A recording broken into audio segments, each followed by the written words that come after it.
This is Agriculture Today. I'm Samantha Bennett with the K-State Radio Network. Ahead of us on this Wednesday's program, we are joined by Kansas Farm Service Agency State Executive Director Dennis McKinney. He shares an update on expansion of emergency grazing with the CRP program and a reminder on the importance of mental health for producers. Also ahead, discussing this year's upcoming K-State Animal Sciences and Industry Family and Friends Reunion is Professor Emeritus Dave Nichols and K-State Reunion Committee member Dr. Justin Janssen. We end today's programming with this week's Beef Cattle Institute's Ask the Experts, where experts Brad White, Bob Larson, and Phillip Lancaster address a listener's question on how to best put weight on a bull ahead of breeding in the spring. That and more is coming up ahead on Agriculture Today.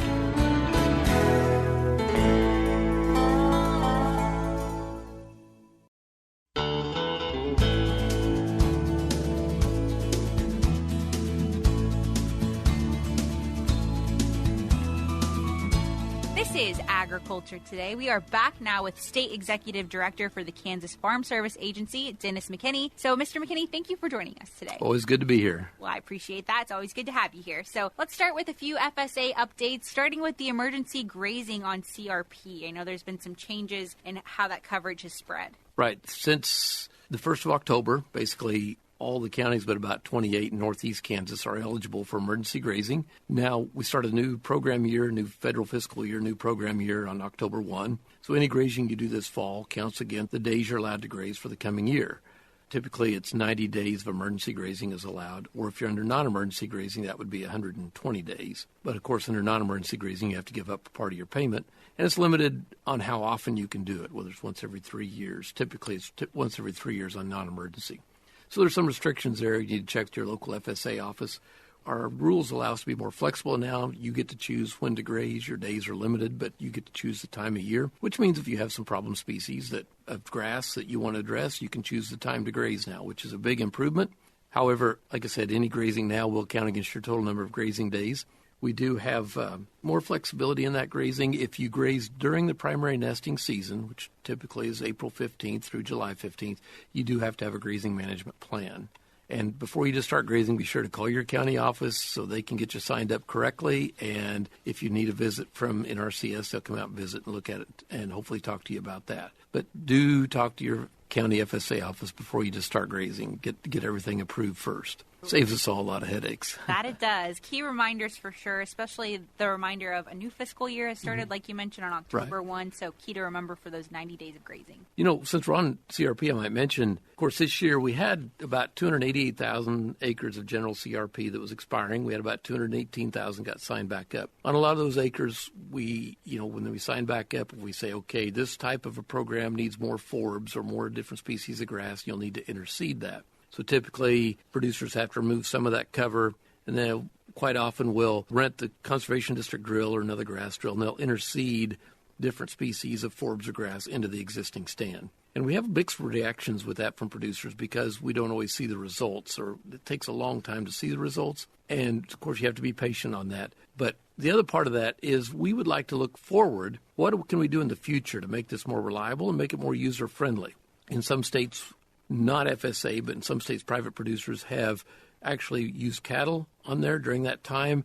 They've fed the seed through the mineral or other types of a livestock supplement and let the cattle do the job, and they're reporting, these people that have done that reporting, results as good or better than seeding with the drill. A lot of producers, if you went and rented the Conservation District drill and you bounced that around over that rough CRP for a couple days, you're ready to try something different. But also, if you have to interseed one forb on 80 acres and it costs you over $2,000, you're thinking, is this really cost effective? That's a question we get a lot. So can we develop more user-friendly methods that are just as effective or more effective? Those are the discussions we want to have going forward. There's some good policy ideas out there that our stakeholders are bringing to us. We want to get those plugged in and try to develop those. Absolutely. Some innovative ideas for sure there. Smart for sure. Yeah. So moving on, I know that you've got some election reminders coming up for our county committees. These are important roles. Right. Our county committees are up for the elections will be held in November. We have our nominees in now, so keep that in mind. If you have questions, ask who the nominees are and talk to them ahead of time if you have concerns. FSA, the Farm Service Agency, is a unique federal agency in that we have elected county committees. We have pretty strict processes we follow in getting those committee members nominated and how we conduct the elections, how we count the votes. But we are unique in having elected county committees that help us determine how to apply policy and applying that policy, making local hiring decisions and overseeing those local county offices. It gives us, in a state like Kansas, where we have tremendous variation from Effingham to Elkhart, it gives us a local oversight on how things are done and how the programs are run. It also gives us good channels of communication back to the state office when we have problems because we have something that doesn't fit an area and we need to try something different. But it really, I believe, makes the program work better having elected county committees. Yes, who better than those that live it firsthand? And we've worked very hard the last couple of years to make sure we have a diversity of producers on those committees. That we have different types of agriculture and people from different backgrounds, men and women, on those committees. Key to making a well-rounded machine work. That's right. Such as the FSA. And then I know that this year has obviously been very hard on a lot of different producers for a number of different reasons, whether it's concerns over prices or it's concerns over drought conditions. Right. Obviously, it's been really hard. So you've just wanted to spread some awareness when it comes to mental health. That's right. We have our producers, and of course in agriculture, you tend to, I'm going to suck it up, be strong, and move on. But day after day, you wake up and your input prices are 50 to 150% higher than they were, and then it just won't rain. And how am I going to hold this cow herd together? What are we going to seed this wheat crop into? And, here I am bailing up my soybeans that should have been making 50 bushels the acre. It's a lot of stress, and it's okay to say I need help. Every community is served by a community mental health center. That most of our community mental health centers serve several counties, but they're available. If you don't want to go see them, just call your local doctor, your physician's assistant, your nurse practitioner, whoever it is you see at your local clinic. Give them a call. They can help you. They can steer you to the right place. I lost a good friend here a couple weeks ago to suicide. We don't want to do that. We want to address that, and it's okay to ask for help. So sorry for your loss. It's terrible to hear. Yeah, and we train, USDA has us train all of our staff on the farm loan side and on the farm program side to how to look for signs of mental stress, and how to listen, and how to suggest places. But it's still awkward sometimes to suggest a place to go for help. We'll be posting those numbers so producers can see it when they come in the office. But it's just we want to raise that awareness level out there. There's a lot of stress out there. I've picked up on it, as I've gotten around Kansas and talked to producers. I think a lot of it's day after day waking up in dust and drought. And so just want to raise that awareness out there. It's okay to ask for help. Absolutely. And asking for help is sometimes key because as producers, you're really good at remaining tough and putting up a good front a lot of the time. So sometimes it's hard to identify when someone's struggling. Yeah, that's our culture, It is. And it's hard to admit failure. It is. But it's not always a failure on, obviously, the producer's part. That's right. Some of these things obviously can't be helped. We tend to internalize that. We tend to think it's our fault. And it's it's not easy to deal with. So that's something that's part of our culture that most of our culture is very positive. That's one of the things that's probably not quite as positive, and we need to learn how to deal with that stress. Absolutely, yeah. Let's make it part of our culture that we do reach out for help. That's right. That's right. I think that's a change we can all get behind. And I've always told people, I went through a tornado, I went through a fire. I always told people that, you think about what's going on with the hurricane areas. If you have to go through a natural disaster, you certainly want to be an American. I recommend you be a Kansan because our folks stand behind each other when times are tough. And that's one of the great things about being from Kansas. Absolutely. That's wonderful. We have with the new start of October and the new federal fiscal year, CRP payments should be coming here in the middle part of October, mid to late October. If there are any ARC PLC payments, they probably won't be much this year because crop prices are high, but those will come in October. As a producer, I can tell you, there's been a lot of years I was hanging on to white knuckles, calling the banker saying, hey, those payments come in yet? We do recommend the electronic funds transfer, the ACHs, so it goes directly to your bank. There's a lot fewer errors than with paper checks. It's actually more reliable. I'm old enough, it's hard for me to admit it's better than getting a check in the mail, but it is. It's much more reliable, and we encourage people to use that. But you can be looking for those payments this month. A good reminder for sure. And yes, a bit more efficient when it comes to electronic banking these days. That's right. Yeah, that's right. Excellent. Well, Mr. McKinney, we thank you so much for these updates today and for coming and visiting with us today. Well, thank you for having us, and thank you for what you do for keeping the communication going among ag producers across the state. Absolutely. It is my honor for sure. Well, once again, that was Dennis McKinney. He is the State Executive Director for the Kansas Farm Service Agency, providing some FSA updates for listeners. If you or someone you know is experiencing crisis and unable to reach out for help from local community resources, such as their local doctor, additional help is available. This year, the Suicide and Crisis Lifeline has made itself more accessible and easier to remember than ever before. The Suicide and Crisis Lifeline can now be reached by simply calling or texting 988 or through a chat box available and accessible online at 988lifeline.org. These resources are available 24/7, so please, once again, if you or someone you know is struggling in crisis, please remember resources are available by simply texting or calling 988.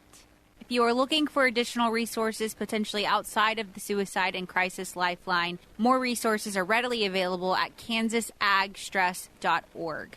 On this website, you will find multiple resources to help provide Kansans what they need to help cope with ag-related stress. As always, the resources spoken about in today's program will be listed at agtoday.net. So if you are looking for that link, please feel free to find it in the show notes of today's program, which can be found again at agtoday.net.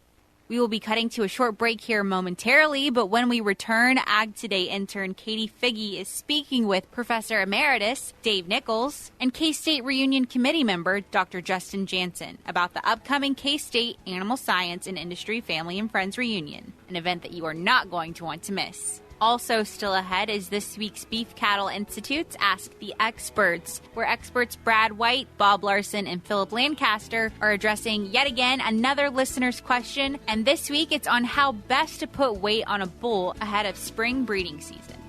Once again, that and more is coming up ahead on Agriculture Today.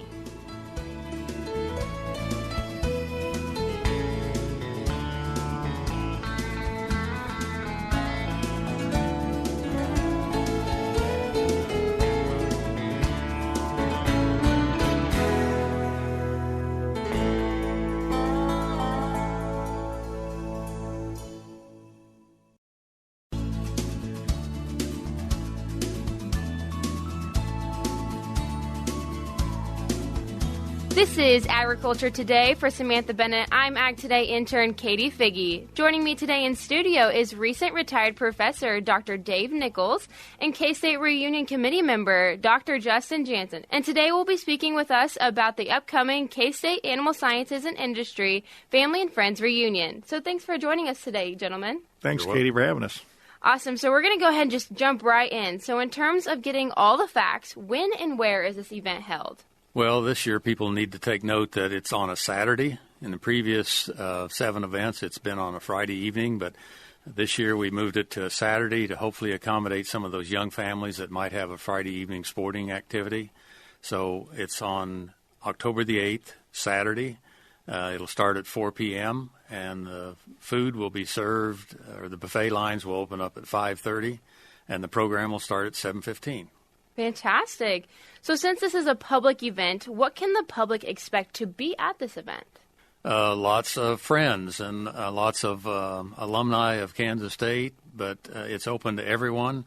It's set up to be a family event. We have opportunities to entertain young members of the families.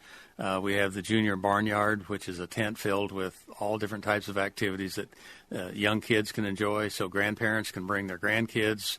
The young families can bring the entire family, not have to worry about a babysitter. I just want to highlight, Katie, there's something for everybody, and they don't need to be animal science grads at all. I mean, friends and family. And Justin has done so much work. The Kitty Barnyard, it's amazing the things they have there for the children. And there's something at all ages. We have a football field. We're going to have a volleyball court, cornhole games, and as well as a band. And there's just lots and lots of activity. But I think the big thing is a chance for people to get together and visit. And I think people are really ready for that. Absolutely. It sounds like an amazing time. So, Dr. Nichols, I know that you'll be receiving this year's Don L. Good Impact Award.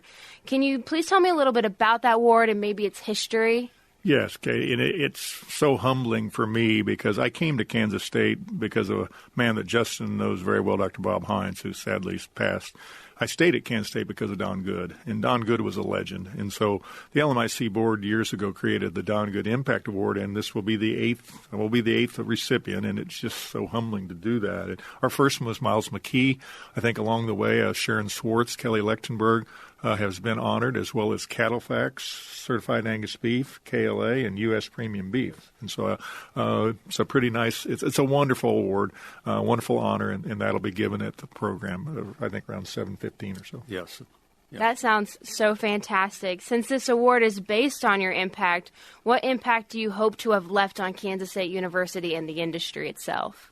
That's really hard. I guess I'll let time and others define that. No one's been luckier than I have to teach as many kids and actually teach generations, so teach kids and now kids of those kids. I don't know. I think the greatest joy I had was teaching and working with youth, taught principles of animal science. And I think that class to me was so important and still is, because we've got a great group of students, but we have fewer and fewer people that really understand food production. And that course was kind of an avenue to explain some of those things. I like to think that the kids I had in class maybe know more about where food came from than the people that didn't. So I don't really know, but I am the luckiest guy in the world because I've taught so many kids. Fantastic. That's amazing. So moving on, what is each of your favorite memories or part of this event? Well, I think just seeing the people enjoying themselves, visiting with others, visiting with old friends and making new friends. There isn't a year that you don't go to this event and meet somebody new that you haven't, that you share some common interests in agriculture, animal agriculture, or the meat industry. And the diversity of the people who are there is really enjoyable. But just seeing people laugh and visit, and there's some good food there too, so that we're hoping to send people home with a very satisfied feeling. For me, Katie, it's just the fact that all these people come back that you haven't seen, and you'll see people visiting. A few years ago, Justin had a fellow that had been on one of the very first football teams. Dr. Russ Harden was a veterinarian that graduated in 1944, I believe, but he played on the K-State football team, and he was in like 95 when he came to this reunion. Had his honor jacket on. Oh, yeah. He's one of the Golden Cats, the alumni of the football team. And, he could remember playing Oklahoma University and who he was the opposing team members were and whatnot. But it was a highlight to have him there. He really enjoyed the evening. He enjoyed the evening. And we have people come from everywhere. I mean, I don't know how many states they're coming from, and just to see people back and together. I think it's one of the unique things about the Department of Animal Science is that family atmosphere that's truly there. That certainly is an incredible story. What are each of your roles within this year's event? Well, my role as a committee member is just to kind of help organize the event. And, we meet 6-8 times a year prior to the event and try to come up with solid ideas that will bring people back year after year. And, lining up the food venue part of the evening, we try to provide premium meats of beef, pork, poultry, and lamb. And that's served during the evening. And we hope that some of the people, especially like the K-State band students that come and perform and then get to eat, that they have a taste of what premium meats are. The food is really, really good. And to me, I'm not sure my role is always wherever as needed. And this year will be a little different, but trying to put things together and organize it. I would mention we've got a great committee that has worked all year to plan this, and so many people that do help out on this. The other one that I think is important to mention to Justin is there's a fair amount of fundraising and sponsorship, and Justin's been key along with lots of other folks that support this event. And so we do have some wonderful sponsors. Yeah, there's a lot of individuals that support this event financially. We don't typically do any fundraising at the event, but the event is more costly than what a lot of people might realize. So a lot of people have stepped up, some businesses have, and we really appreciate those people that financially support the Family and Friends reunion. And I'm telling you, Katie, this kid place, Justin has built a life-size rocking horse. There'll be a lot of dirt farmed on that night. We have scaled size bins, feed bins, and stock trailers, and just lots and lots of activities. The kids that just have a great time. And actually, we used to I think we still do a letter of intent, for coming to K-State, and you have to sign that before you go into the barnyard. But it's a huge event, and every year he comes up with something new, just amazes me. So it's a good time for a lot of people. That's so exciting. I hope you'll come. Yeah, I'll certainly be there, and I hope many members of the public will also attend. It sounds like an amazing event. I know we kind of talked about some memories and some great times that we've had in the past, but what are you most excited about for this year's event? Well, for me, it's the fact that Dr. Dave Nichols is receiving the Don Good Impact Award. That award was created to recognize people who've had a major change in the agriculture industry, and Dr. Nichols, through his teaching and advising, and he's kind of the face of the Animal Science Department. You can't beat his smile at any event, whether he's judging or helping or organizing or whatever. So the Family and Friends Reunion has really started as a avenue to present the Don Good Impact Award. We thought about squeezing it into other events like the Stockman's Dinner or the Academic Quadrathlon that's held here at K-State, or the Cattlemen's Day or Swine Day, and it just either didn't fit or there wasn't enough time. Those events were already full. So 10 years ago, the idea of having a standalone event for essentially two purposes. One was to present the Don Good Impact Award, and secondly was just to recreate the friendships and the goodwill that the department has, and an opportunity for those alumni and friends of the department to come back and just socialize and enjoy each other's company. Thanks for the kind words, Justin. It's kind of I'm looking forward to seeing so many people that will come back. And I would mention, the LMIC comes up with this. Dr. Patsy Houghton was kind of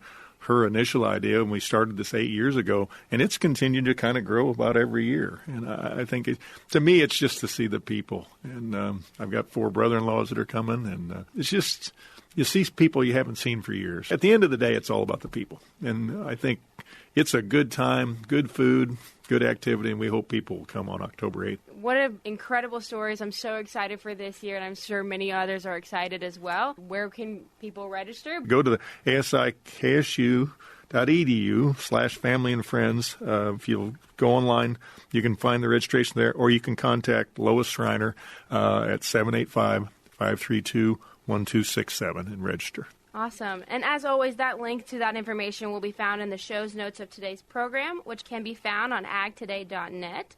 But thank you so much, gentlemen, for coming in and highlighting this event. I think it's going to be a great time. I really am excited to get this out to the public and see how many people show up, because it's such an incredible event. So thank you again for coming in today. Well, thank you, Katie, and we look forward to seeing you there. So once again, that was recent retired Professor Dr. Dave Nichols and K-State Reunion Committee member Justin Janssen speaking on the upcoming K-State Animal Sciences and Industry Family and Friends Reunion. We'll be back with more ahead on Agriculture Today.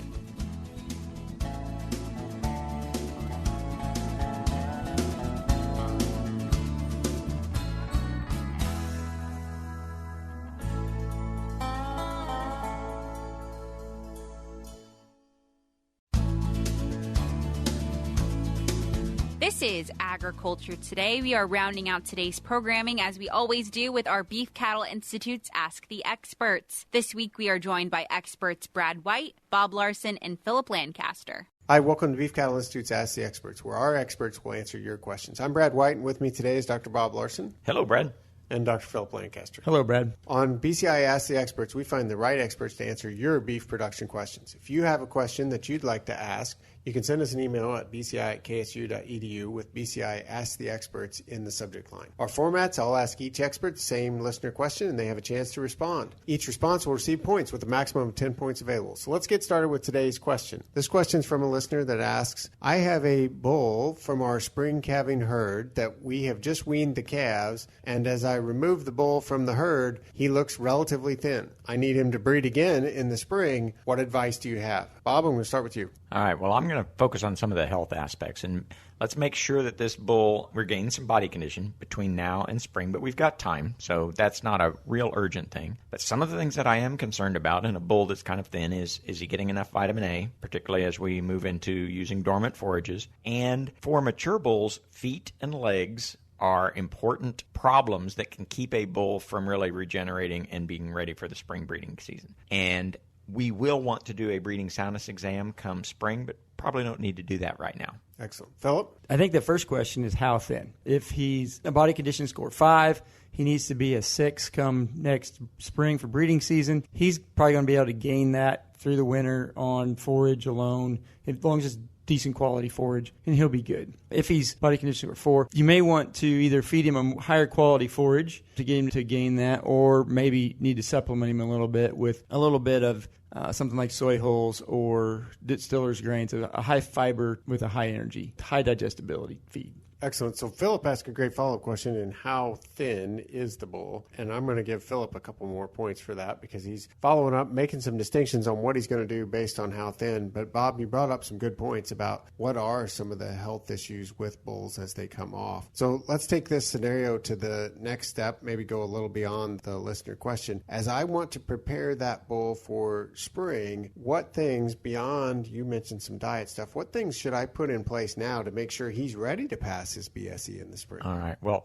a couple of things. I'm going to say something in addition to what Phillip said is a common supplement that we have in the southern part of the United States, cottonseed hulls. And as we know, some loads of cottonseed hulls have high levels of gossypol, which can cause some reproductive problems with bulls. We can feed it to bulls as long as either the gossypol level is low, which we may or may not know, or we stop feeding that as the breeding season approaches. So talk to your veterinarian about which supplemental feeds are really okay to use with bulls. And the other thing is housing. And again, we have listeners from all over the country, and the farther north you move, we do run into some cold stress issues and things like bedding, making sure the bulls have good housing, which basically includes bedding. I'm trying to prevent any frostbite to the scrotums, those types of problems that can really negatively affect breeding soundness exam time. Excellent. Avoid feeds that are toxic and make sure we have good housing. Phillip? I'll jump on a couple things Bob said there. One on the cottonseed hulls. If we get a thin bull, cottonseed hulls will be good enough to help maintain a bull that's in good body condition, but the energy value of cottonseed hulls is so poor that they're not going to gain any condition on that. So that's not necessarily a good feed to use in this situation if you get a thin bull. And I think along the other lines that Bob said about the weather, if we're in a situation, sometimes we get where we just throw those bulls into the worst pasture. We don't really think about them through the winter, but making sure that they do have a place to get out of the weather and windbreaks and things like that will help them regain that body condition more efficiently. Absolutely. So you guys provided some great answers. And in fact, we've got our first tie, but luckily I've got a tie.